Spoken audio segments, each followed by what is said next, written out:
This is NASA TV.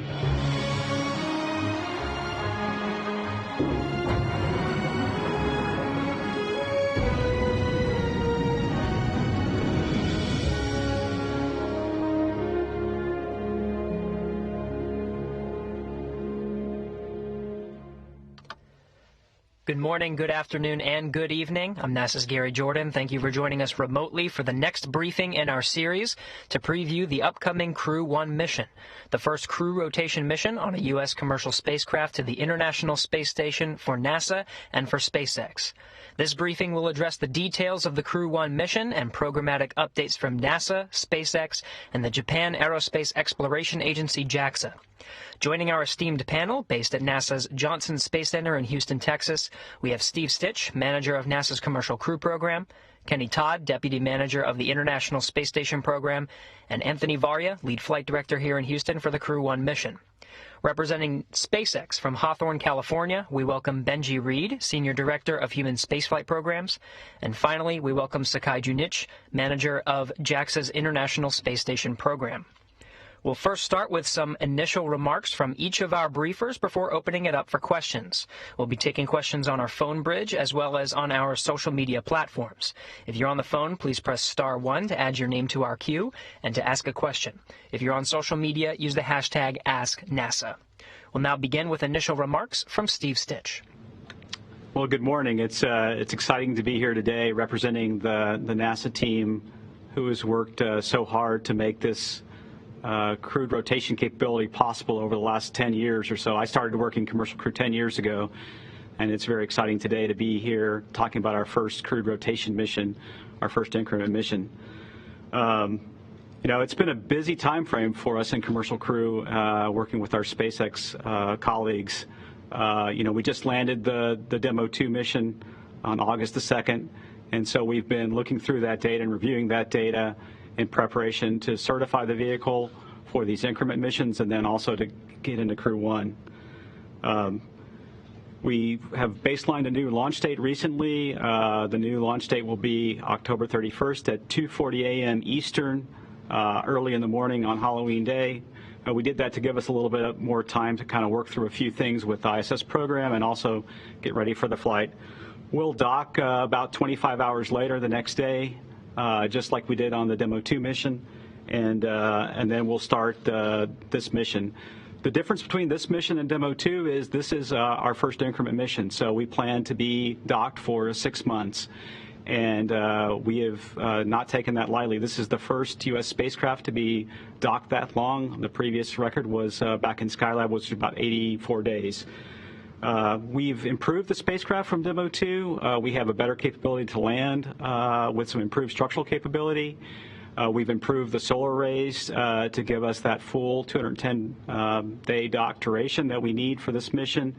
And we've made a few other improvements to the vehicle, such as having the capability to dock to the zenith port in addition to the forward port, and then also having port relocate. We also have been reviewing lessons learned from Demo 2. We've worked through a number of those. We had a number of observations and then a number of lessons learned.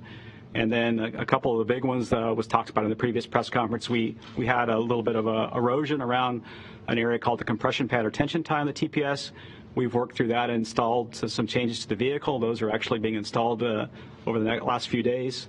We learned a lesson with the deploy of the drogue parachutes. It was a little lower than the nominal planned altitude, but within limits. We had a little bit of a venting clog, and we worked through that as well. And then, of course, everybody saw on landing for Demo 2, we had boats in the area, and we've worked with the Coast Guard to have additional assets in place to make sure that doesn't happen. So we're certainly excited to be here, certainly excited to have this Crew 1 mission and kick off our increment support for station. And I'll turn it over to Kenny Todd, Deputy Program Manager for the Space Station Program.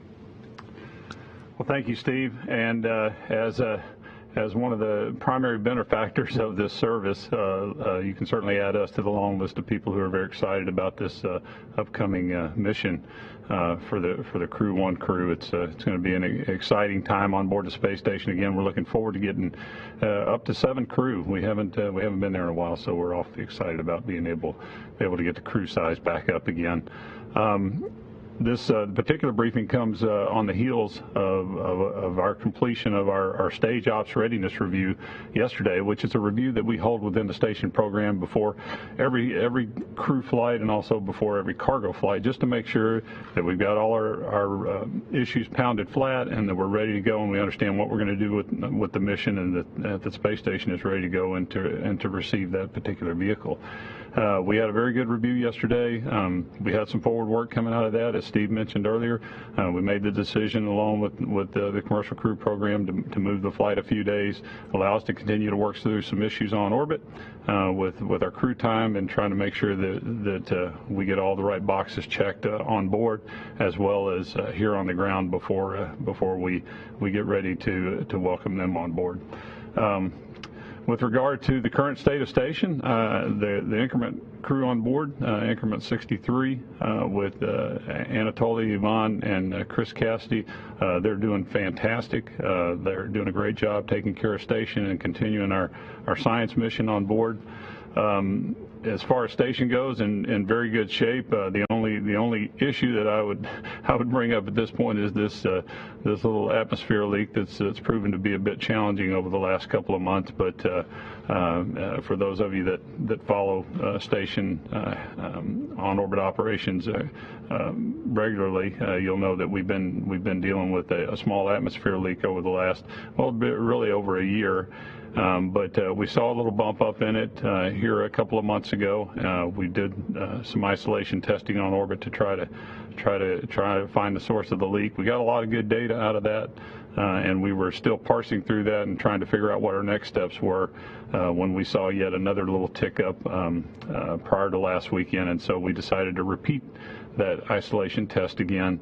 Got some very good data, and what we were able to confirm is that we didn't have a second leak anywhere else in the stack, that we were still probably just dealing with the initial leak, and for whatever reason we were seeing a little bit larger of a leak. So anyway, we were still trying to figure out the next plan after we finished this isolation test this past weekend, and overnight we were watching the leak rate overnight and saw that it ticked up again, and at that point we made the decision that it had gotten large enough that we felt like that we had a pretty good opportunity to get the crew up, start working through a more focused isolation procedure, trying to focus on some areas that we hadn't looked at as closely during the earlier test, just because those particular modules were hard to analyze, given that the crew was living there in those modules during those particular isolation tests. So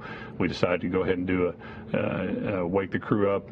We went through a several-hour activity, and we think we got, again, some more data. We got a finer point on where we think the leak is, and module-wise, we at this point think it's in the Russian segment, in the service module area.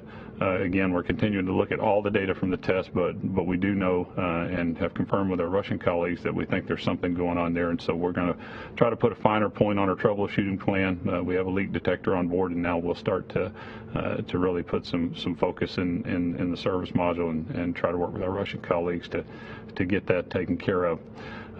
So again, a lot going on board right now. Between now and Crew 1, we'll actually welcome the Northrop Grumman Cygnus module on board. It's launching later this week. We'll get to the International Space Station on Sunday. Got about 8,000 pounds of cargo, and roughly a third or more than a third of that is actually directly related to utilization of the space station. So we're very excited about that. The amount of utilization we're putting on these Cygnus vehicles now has gone way up, and so we'll have a lot for Chris to do, and we're looking forward to getting that module on board. A little later in the month of October, we'll do what we refer to as a Soyuz rotation. Kate Rubins and two of her Russian colleagues, both named Sergei, will be coming to the International Space Station, and they will take a handover from Chris and Anatoly and Ivan. They'll do about a 7-day handover between the 14th and the 21st, and then on the 21st, Chris, Ivan, and Anatoly will return to the Kazakh steppe, back to Earth. So again, a lot going on in the early part of October, which again helped feed this discussion about where's the right place really to fly Crew 1 to make sure that we've got all the boxes checked and that we're ready to go. So once we get the Crew 1 crew on board, we'll be at a crew of 5 on the USOS. Between now and when this crew comes home, we've got a series of EVAs that we're going to do, probably around 4 EVAs. I anticipate we'll do those after the first of the year, just because of all of the associated cargo ops and the science with the NG-14 Cygnus module and the arrival in November of the Spacex 21 Dragon cargo Dragon, which again will bring another several thousand pounds of cargo, over half of which will be directly utilization and science. So between now and the end of the year, we'll be doing a lot of science, a lot of vehicle processing. We'll turn the corner after the new year, do some EVAs early in the year, and then get ready for another Northrop Grumman Cygnus visit in February. And then shortly after that, we'll really get into the detailed planning with Steve and the commercial crew program about return of the Crew 1 capsule and making sure we got a good handover plan between Crew 1 and Crew 2. So that's how the increment's going to lay out. We're very excited about it. Again, count us as one of many that are excited about this upcoming mission. So we're ready to go.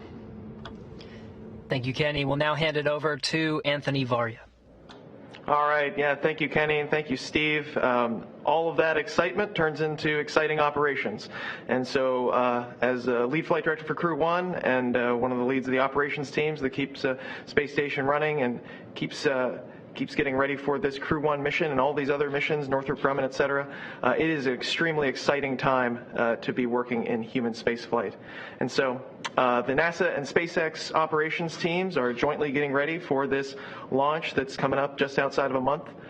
We've got a few more procedures to polish. We've got a few more sims to finish out, but we are well attenuated to a 10/31 launch date and excited to see that go off early morning from Florida on Halloween. Soon we'll be putting Hopper, Shannon, Ike, and SHOICHI into quarantine, and they are getting ready to go here. They are certified as Dragon flyers by the SpaceX team, and they are ready to be increment crew members on board the International Space Station, and we're excited to see them up there. And so soon they'll be getting ready for going out to KSC, going out to Kennedy Space Center about 7 days before the launch, so that's looking to be at the end of October. But it's all about getting ready for these missions and making sure that the space station is also ready for those missions, and so that our teams are sitting over in Building 30 and Mission Control here in Houston and making sure that that vehicle is going to be ready so that when these people get up there, they can do all the good science that we want them to do.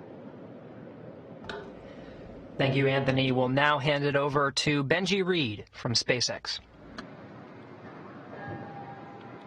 Hello. Hello. I'm very glad to be here today. It's always an honor to get to represent all of the many people here at SpaceX, our suppliers, and of course at NASA to represent these missions and talk about what's coming up and how important it is for the nation, for NASA, for our company, and really for humanity. Again, it's an honor, and with a lot of gratitude, we're here supporting these missions and these causes. This upcoming mission is, for me, really important, really special. I think it's true for a lot of us. This represents really the culmination of many years of work between the joint teams at NASA and SpaceX, putting together this whole commercial crew program overall, which has really been in the development and test stage all the way through now. And Demo 2 was a beautiful mission. It was just almost straight down the line in terms of the data that we got out of it versus the data that was predicted. We had some good lessons learned that Hans talked about earlier in the last press briefing, and also that Stitch has mentioned. And these are very important things. Every single mission we fly, we're going to learn lessons out of them and apply those to make each subsequent mission safer. But overall, again, that was fundamentally a test mission that happily we were able to extend and get a lot of good work out of that mission, and Bob and Doug were able to do a lot of work on station, because this is all leading up to the big operational cadence that we're about to move into. And this is super cool. Bottom line is that we are here to provide transportation services to help keep ISS staffed and to provide the cargo that ISS needs. Once we start with Crew 1, we'll be moving into a cadence where over the next 14 months we will need to fly 7 Dragon missions. There'll be a number of crew missions, Crew 1, Crew 2, Crew 3, and ongoing. Our expectations are to be able to, we'll be prepared to help NASA to hand off on orbit between all of those crews going from mission to mission to mission. At the same time, we'll be flying 4 cargo flights onto station is the plan, and we'll be ready to support NASA in that capacity as they need. And what this means for us as a company and also as a joint operations team between SpaceX and NASA is that starting with the Crew 1 flight, we will have a Dragon continuously on station again for the next 14 months. And every time there's a Dragon launch, there'll be 2 Dragons in space. So this really is a new era for us as a company, for SpaceX, and also for commercial space in general. This is a really exciting time that we're coming into. As we come into it, though, it's very important that we stay focused on the mission ahead. The next mission is always the most important mission. And of course, we understand the sacred honor that we have of holding the lives of the astronauts, in our hands, and making sure that they get to the space station safely, that they have a great and safe time on orbit for the next 6 months, that we provide lifeboat capability. The Dragon will be there in case they needed to come home early, and then of course when it's time at the end of their 6 months that they come home, and we bring them home safely and bring them back home to their families. And that's really what we're focusing on at the moment. As mentioned, we're going to be moving this flight to Halloween, to early in the morning on Halloween, on October 31st. As always, we are very happy to support NASA in the scheduling and the needs, and be there for them when they're ready. And as a joint team, we fly when we're ready. We're staying focused now. We're taking the extra few days to continue our double and triple checks, make sure that we really have looked under every rock. We've checked under everything, right? Because most important is Mike and Victor and Shannon and SHOICHI, and making sure that they can do the work that they are very excited to do, the training, accomplish the training that they've just finished up and got certified with, and then bring them back home to continue their work as astronauts and also to be home with their families. So this is what we're focusing on now. Let's take a look right now at kind of what the mission will look like. I think we have an initial, one of our great drawings that give you a demonstration of what it looks like. As you can see here in this drawing, there's of course the launch and ascent with the F9 both stages and the Dragon attached. There's the separation of the first and second stages. The second stage goes on with its important mission of carrying Dragon into the right orbit before Dragon separates. At the same time, the first stage is doing its flip maneuver and entry burns and getting ready to come back home. Very important note here, our intention is to take this same Falcon 9, and after it comes back, we'll start getting it ready for its refurbishment to be flown on the Crew 2 mission. So at the same time, as I mentioned, the Dragon continues on. It separates from the Falcon 9 second stage and goes on into orbit. We go to the next drawing. We'll take a look here. And we can see now this is what we call the phasing part of the mission. So what we're doing is essentially chasing station in the most efficient way possible based on the orbital mechanics and where station is, when we've launched, where Dragon is, and how do we get there in the best way possible using the right amount of fuel. And so we go through that phasing process, and then eventually we get there, we approach station, and we do our docking. As before, under Demo 2, the docking will be at the Node 2 forward port on Space Station.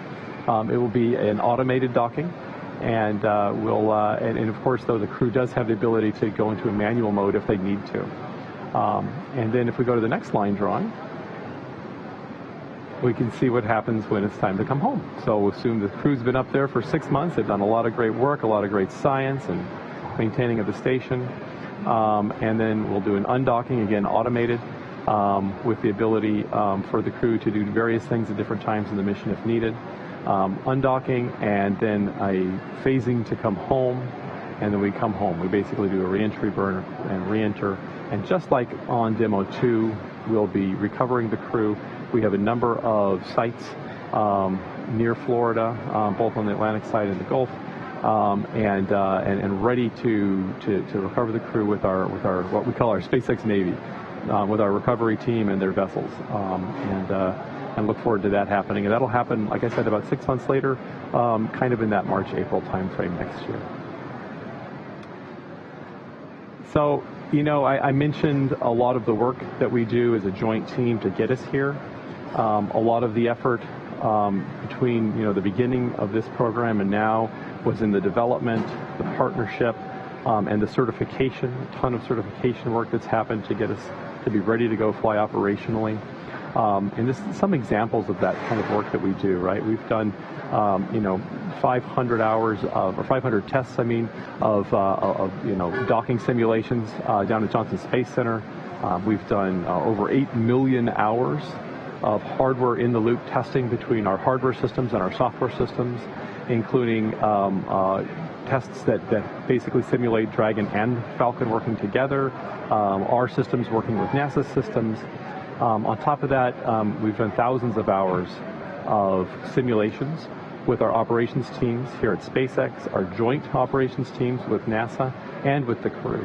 And we're at a point now, and as Kenny Todd mentioned, we finished this stage operations readiness review, so we're at a point now where we are we're in the final lane, and we're getting ready for this launch. I'd like to end here with an image of the crew here at SpaceX, and again, this is our focus. This is the most important thing. These great individuals who are going to be flying and running the first operational mission of Crew Dragon to Space Station. And I think it's appropriate as a good segue to mention that this will also be our first time, not only that we have 4 crew members on who stay on for 6 months, but will also be our first time we're flying an international partner astronaut. And you can see SHOICHI there on the right. And I believe we're going to be handing off to JAXA to speak next. So thank you very much to NASA, to JAXA, to all of the international partners, and of course to the American public for your trust in us here at SpaceX. Thank you, Benji. For final remarks, we'll send it over to Mr. Sakai Junichi in Tsukuba, Japan. Hi. Thank you for introducing me.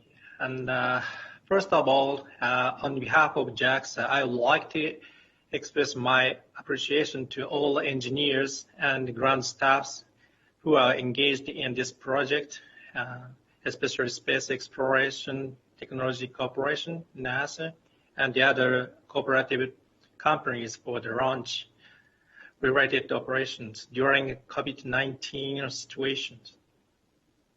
The success of Demonstration 2 mission was an epoch-making event of the commercial space development.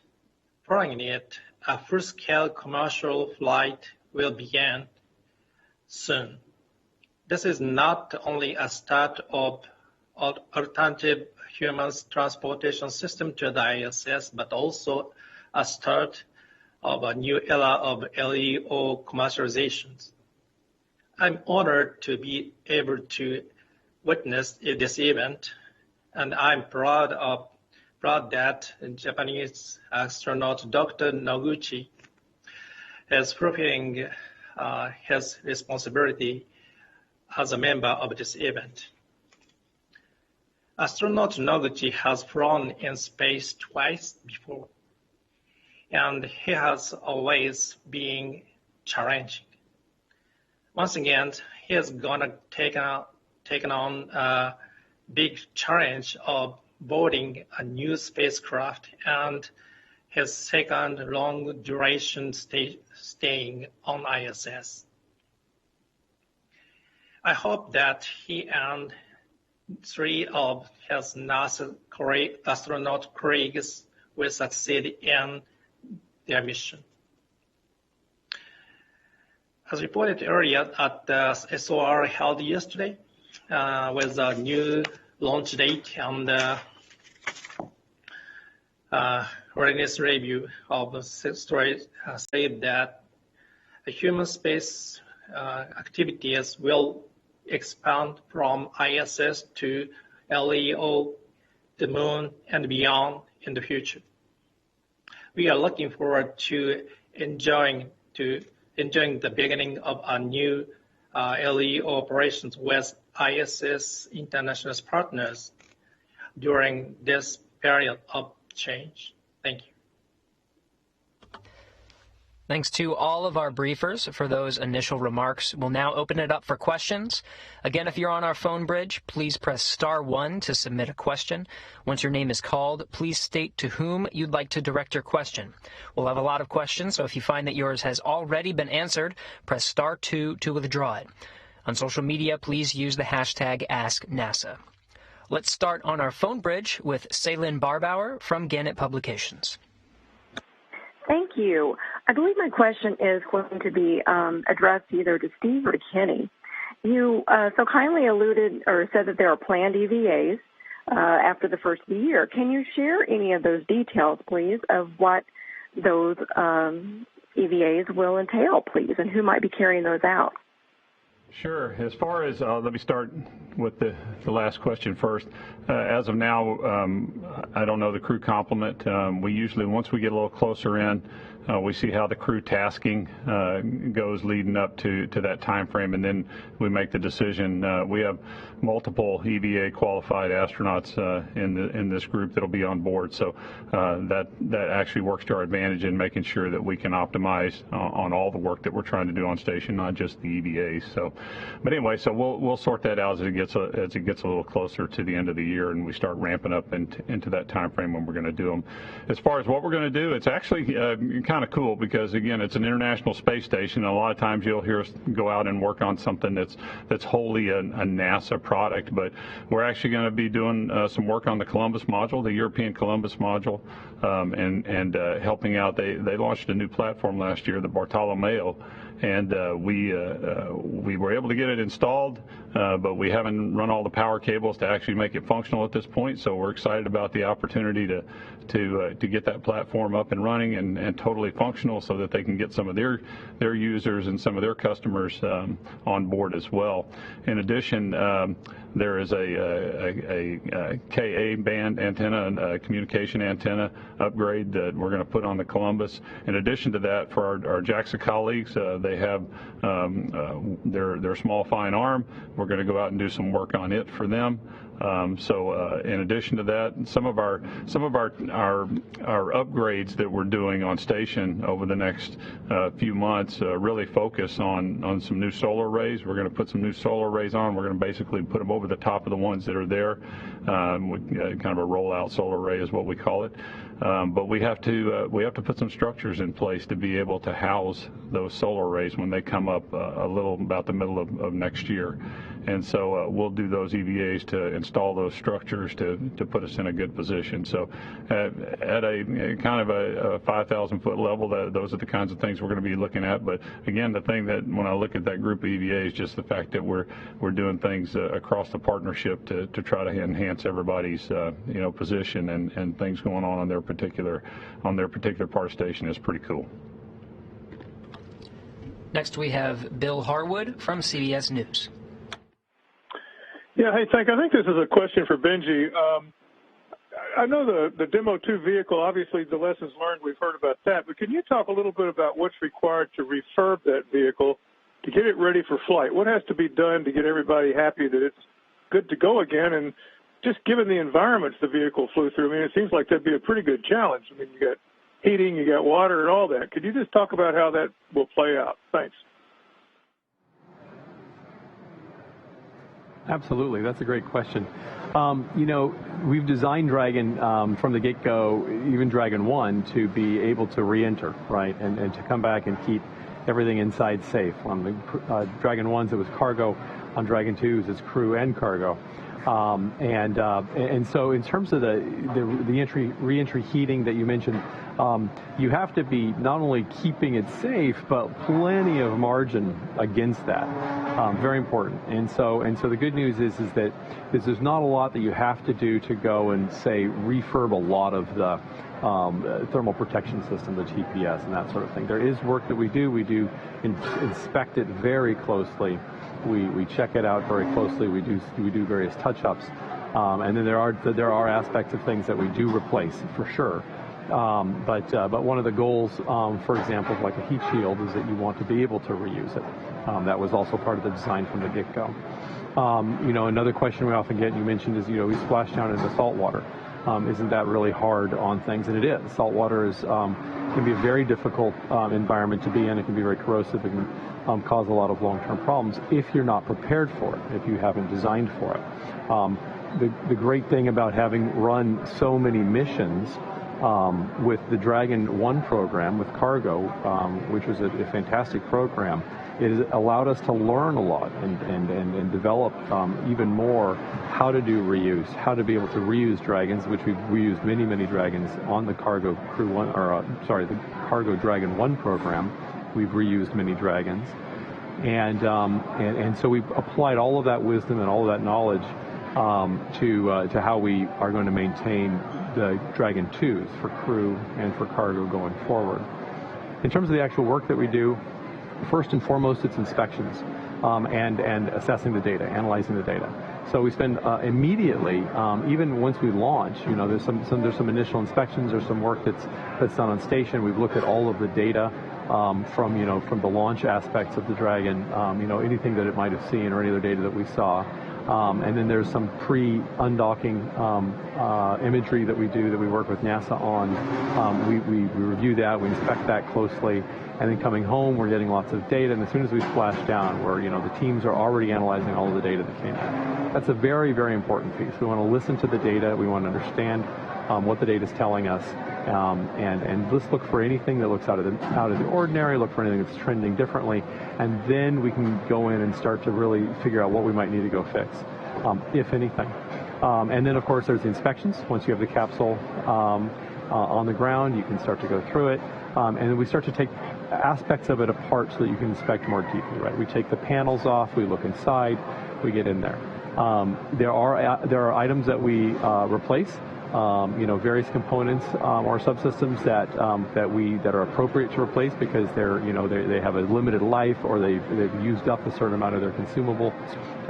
Other things we may decide, well, you know what, this one we feel like the data or for some other reason we need to replace it, so our team's ready to go. One of the big things that SpaceX has been doing in the last number of years as part of coming into the Dragon 2 programs for crew and cargo is establishing a very effective refurb and really overall process and facility down at the Cape. Our goal was to be able to come in and do all of Dragon processing at the Cape. And we, again, the Dragon 1 program, that cargo program allowed us to do a lot of that work and start to develop what that process looks like, what the resources and tools are that we need to do that.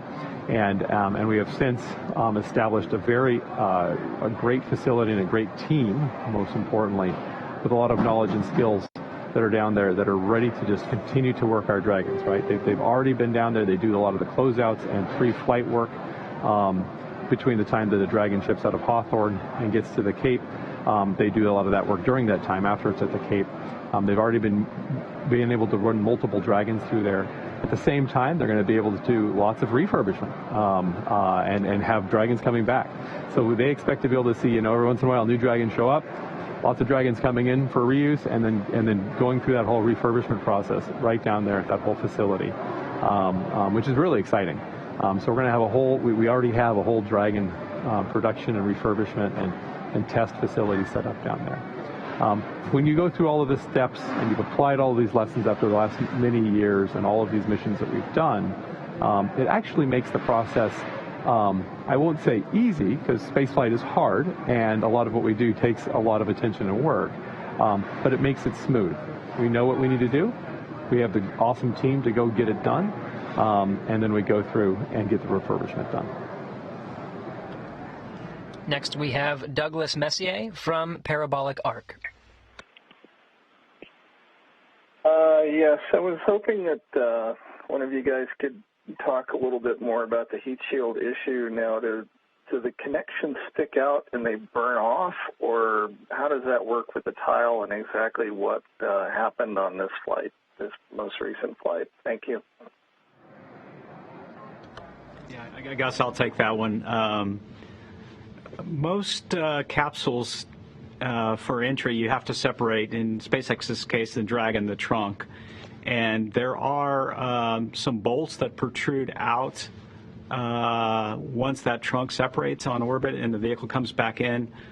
It's the same design on Orion and other spacecraft. And so that area around these tension ties is a very complex flow field. And so basically on Demo 2, what happened is in this complex flow field, there was some erosion of some material between tiles that we saw on this flight. In that same area, for whatever reason, in this complex flow field on Demo 1, we did not see that. So we didn't find this out until after landing, when the vehicle was inspected. So what we've done is we've gone in and changed out a lot of the materials to better materials. We've made this area robust. We've made the area in between these tiles better. We have a better process for installation. We took those design changes and we tested that in the same facility out at Ames that we've used for a space shuttle and other programs. It's called an ArcJet, and it's able to simulate that entry environment. And so we took 5 different samples and we sent them out to the Ames ArcJet. We exposed them to the reentry environment. We exposed them also to an abort environment. So during ascent, if we were to execute an escape where Dragon separates from F9, those entries for some cases are a little bit more aggressive than the nominal end emission. So we went through and tested these changes, and the changes performed very well. We've done analysis on the changes, and so we're very pleased with what we have for Crew 1, and likely the configuration will fly for many more flights. Next we have Eric Berger from Ars Technica. Yeah, hi. Good afternoon. My question is about weather, probably for Anthony. We had a lot of constraints on the launch and the landing for the Demo 2 mission, and it seems to me like we got fairly lucky with both the launch and the landing happening relatively on schedule. And I'm just wondering, have either of those been relaxed for launch or landing, or are there changes to the rocket or the spacecraft that maybe give you a little more flexibility in terms of when you can go and when you can come back? Thank you. So that's a great question. Yes, we have re-looked at the weather rules that we fly by, and we're finishing those up and getting those ready for flight later in October. But, the big changes are kind of going to be, I would say, transparent in the launch side of things, just in how we determine when we're ready to go. Because we're not just looking at what is the weather at the launch site. We're looking at the weather the whole way, as we say, uphill, the whole way up the eastern seaboard, looking at a kind of probabilistically, where are the places where if there was an abort, you'd be most likely to come down, and what's the weather in those spots? So how we look at those spots and how we determine that overall the picture is good enough that we can go, or that we can not go, or that we at least need to talk about it, that's something that we're refining based on lessons we learned from the Demo 2 mission. I'd say on the back end of flight, we are in a better position because of upgrades to the hardware. We've got new, what we call back shells on this SpaceX Dragon that will allow us to come down in a little bit rougher wind, a little bit higher, and so that's going to increase our capability that on a given undock date, we can find the day, we can look at the weather and decide it's a good time to come home. I'd say that our chances at the end of Demo 2 were probably 1 in 7. We got it right on the first try, and our chances are even better, probably 1 in 4 at the end of the Crew 1 mission. Next we have Robert Perlman from Collect Space. Hi, thank you. A question, I think, for Kenny, and then a question for Benji. First, for Kenny, this is not the first time there will be 7 crew members or more on board the space station, but it's the first time you're adding an expedition member. There's only 6 sleep stations on board. Can you talk a little bit about when the 7th sleep station will be added and how it was decided who will be the odd person out on this crew? And for Benji, if there's a story behind it, how did you arrive at the title crew for these missions, Crew 1? I know it's kind of obvious, but were there other contenders? Let's see, Robert. That's a good question. Yes, we clearly have more crew than we have sleep stations, and that's something we're looking at in terms of how we do this going forward.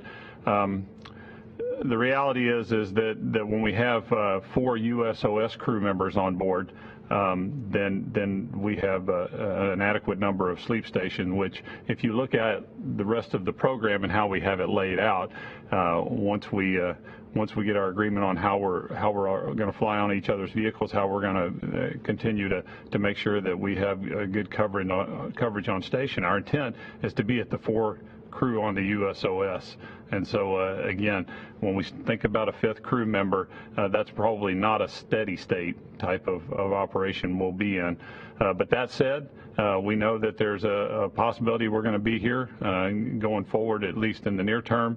And so we are looking at options for where we could put another temporary sleep station that could be a little more, it won't be exactly like the current crew quarters, but it'll be something similar in terms of privacy and being in a rack location. We've identified a couple of places on station.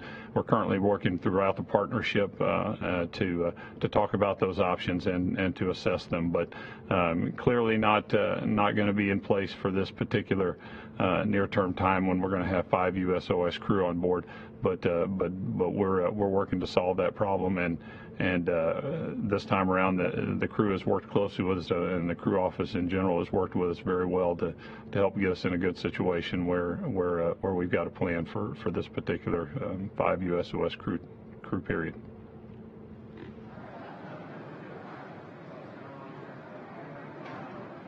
And I can answer the naming question. I think that number one thing with naming is that it should be inspirational, and it should be simple, and it should be memorable and usable if you have to use it, in day-to-day work or operations. We always refer to this program as the NASA Crew Program here, and so these missions are the NASA Crew missions. And since this is the first operational mission, it's the NASA Crew 1, and I think it says it all. I don't, it doesn't need any kind of acronym or anything else. It's just cool. This is the first operational mission that we're sending crew up in. Next we have Megan Bartell from Space.com. Hey, thanks for taking my question. This is based on something Anthony said, but I don't know if either Kenny or Steve would like to weigh in as well. You mentioned that the 4 crew members will be going into quarantine soon, and I was hoping you could talk a little bit more about that, and particularly say how long before launch they'll be going into quarantine, whether they'll have the option to quarantine at home like Bob and Doug did earlier this year, and any ways that the process is being affected by COVID, or sort of how it would compare to the standard procedure that I assume you folks have developed for the crew flights. And then also sort of talking through the pre-launch activities and how that plays in terms of whether there are any rehearsals or similar. Thanks. For DM2, for the Demo 2 mission, what we did with Bob and Doug, we put them in a sort of a soft quarantine, which looked a lot like what all of us really should be under per CDC guidelines, and we kind of strengthened that quarantine as time went on. We'll do a static fire of the rocket, the first stage, to make sure all the 9 engines are working and the rocket's functional. And then the very next day, we'll take the crew out and do basically an end-to-end dress rehearsal for the launch. They'll start in crew quarters, put their suits on, be transported out to the launch pad 39A, go up the elevator, and then the closeout crew from SpaceX will put them in the vehicle, and then we'll run through that whole timeline just like we would on launch day. So it's very similar to what we did on the Demo 2 mission.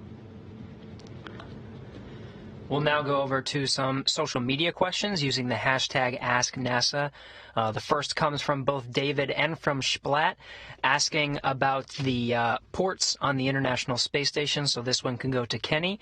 If you can describe where Crew 1 will dock and how it will work with CRS-21 and the Boeing Starliner. Sure. First of all, when Crew 1 arrives to station, it will arrive and dock at the forward, what we call the forward end of station. So it'll be in the Node 2 forward location. So it'll be right out on the front of station. Spacex 21 that comes up later in the year in November, it will come to the Node 2 Zenith port. So basically, you'll have the Crew Dragon on the front. You'll have the Cargo Dragon sitting on top of station. We have a plan right now. If indeed the Boeing Starliner flies later this year, we'll have a plan for doing what we refer to as a port relocation. The SpaceX 21 mission, once it gets on, it'll be on for roughly 35 days. At that point, we'll undock that particular Cargo Dragon. It will come home. It will free up the Node 2 Zenith port, and then, as I alluded to, we will put the crew in the capsule and we'll do a port relocation and allow the Crew Dragon basically to maneuver up to the Zenith port, and then that would then provide a home for the Starliner vehicle to come up and dock. And we'll take one more question on social media. This one's from JASA on Twitter, and this one's for Steve. Why is the Crew 1 mission going to take 25 hours to dock to the space station? Yeah, that's a good question. So what we've done with the Crew 1 mission is we've sort of laid out a timeline every day to make the docking opportunities and the crew sleep predictable. And so the best balance was to have that 25 hours. It just turns out the way orbital mechanics works, it takes about 25 hours or so to get there for that particular day. And we've done that for a couple days in a row, where we'll sort of slow down how fast we get to the station, keep the station and the crew sleeps the same, and then we'll dock about 25 hours after launch. We'll now go back to the phone bridge, starting with Jeff Faust from Space News. Hi, a question for Benji Reed. You mentioned earlier you're planning 7 total Dragon missions, crew and cargo, over the next 14 months. Given your plans for reuse, how many individual Dragon spacecraft do you anticipate needing to fly those 7 missions? And does that total also include any additional private missions, such as some of the private astronaut missions that have been discussed recently? Thanks. Hi, Jeff. That's a great question. And I actually don't have the exact number, but I know we can get it for you. I'd have to think real quick and do math in my head publicly, which is dangerous. But a number of those are reuse flights, and a handful of them are new. So, for example, as we already know, the Crew 1 capsule is going to be refurbished. I'm sorry, the Demo 2 capsule is already being refurbished for Crew 2. And we're looking at the Crew 3 capsule as well as possibly being a new capsule. But what we're assessing right now is the right way to do all of those in the most efficient manner we can. Make sure that we have the right amount of margin to schedule between refurbishment and need for flight. And then so to give you the exact number, I'd have to get that for you. But more importantly, the real question is about that schedule margin. In terms of the private mission, that doesn't include private mission planning. That's just for what we're doing for NASA. And so we are excited to look forward to the opportunities to do private missions. I think that late next year is a good time to start looking towards, when we hopefully could start those missions up. We're working with a number of partners that we have in the commercial passenger area. As you know, you've already heard of, Axiom and Space Adventures have got some different opportunities that they're working and that we're partnering with them on. And that's very exciting. And so we look forward to, be able to provide transportation services for lots of different partners, and also be able to, continue to support space station directly with commercial passengers as needed. And then beyond that, long term, we see, the Starship opportunities, and we already have another Japanese person who will be joining us in the future, Mizawa-san, for a lunar orbit mission as well on Starship. So these are kind of all these exciting things that we look forward to. But yes, we would also are looking to how can we do a commercial mission, probably towards the end of next year. Next, we have Dave Mosier from Business Insider. This is for Kenny or whomever is best. How much of a factor is this pesky air leak in Bethesda in terms of launch dates? In other words, if you can't locate and fix it soon, Could that push back or move Soyuz and crew and flight dates? And then also, what do you expect a fix to look like for that leak at this point? Thanks.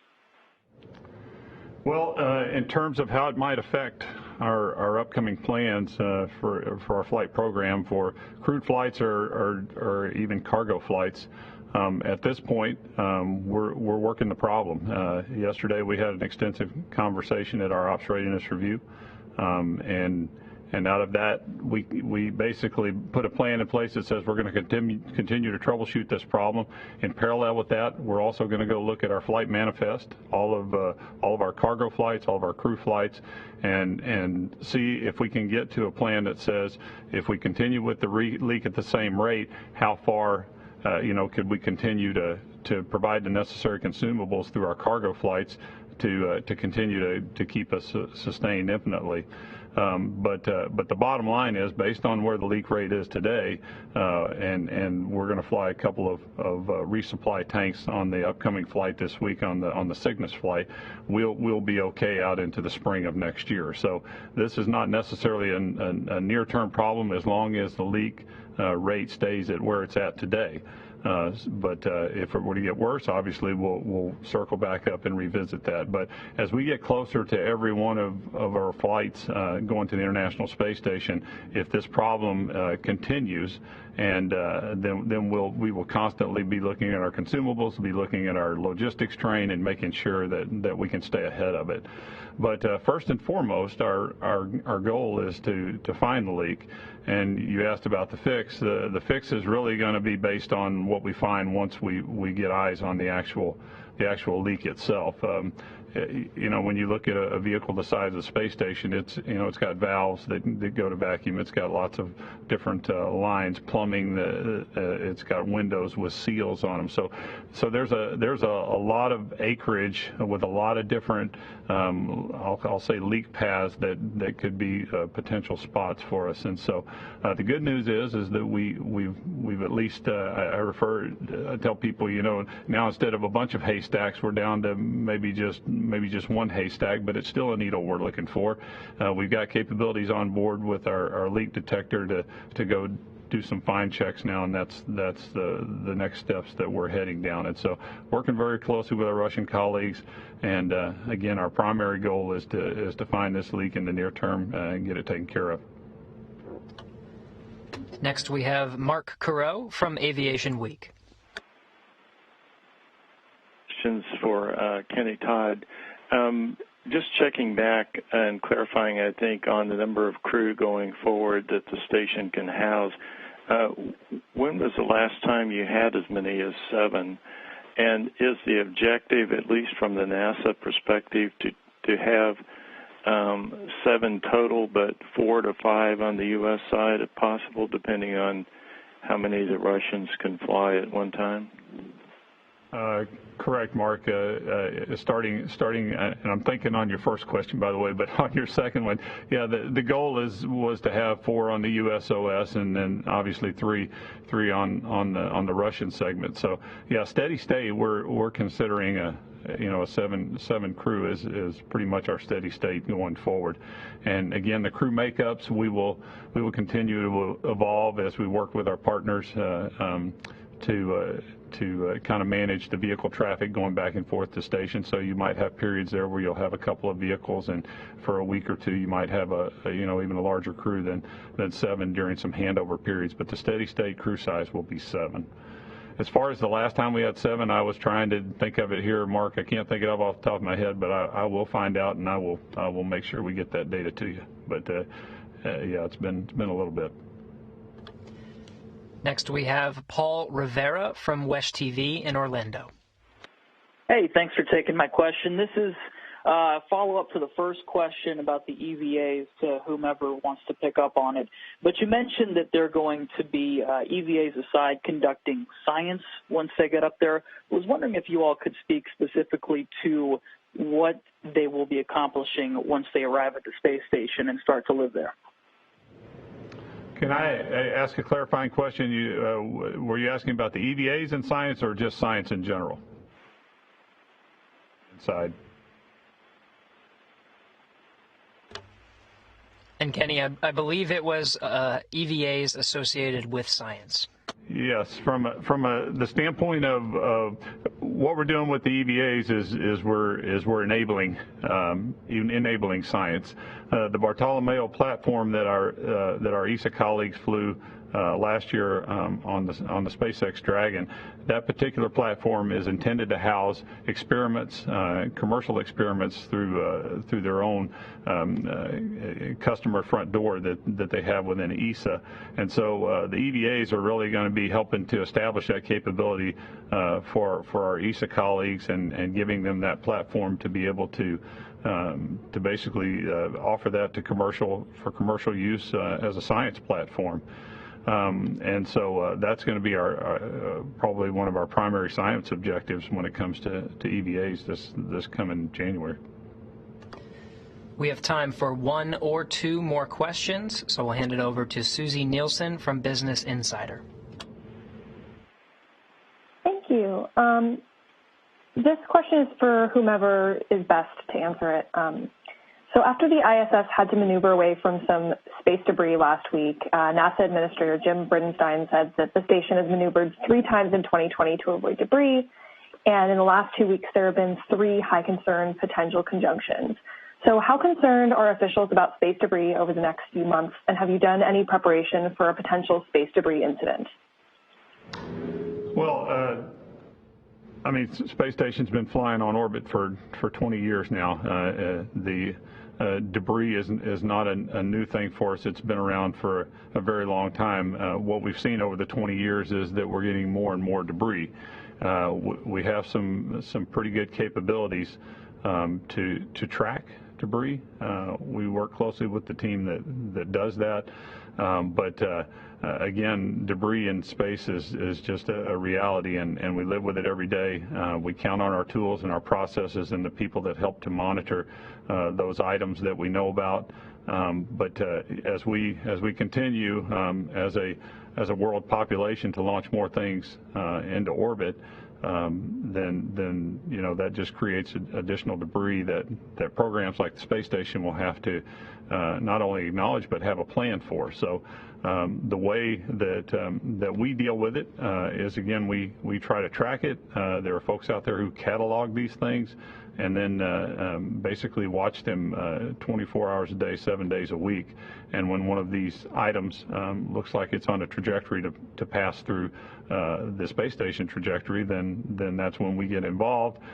We have a group here that specifically does the probabilistic assessment for those pieces of debris and the potential for hitting the station, and then we have rules in place that tell us when we need to do the maneuvers. But the idea of worrying about debris is something that has been in the program since day one, and again, it's just become more and more of a watch item and a concern for us as we've watched low Earth orbit become a little more cluttered, and we're just counting on our processes and having a station that with propulsive capability that we can get away from some of these items that might otherwise hurt us.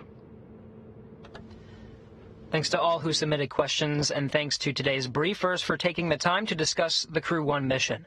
We have one more briefing coming up today. We'll be hosting the astronauts of Crew 1 for a news conference at 2 p.m. Eastern Time. For details on this briefing and for the latest on this mission, please visit nasa.gov/commercial crew. Thanks again for joining us. That will wrap up today's Crew 1 mission overview briefing.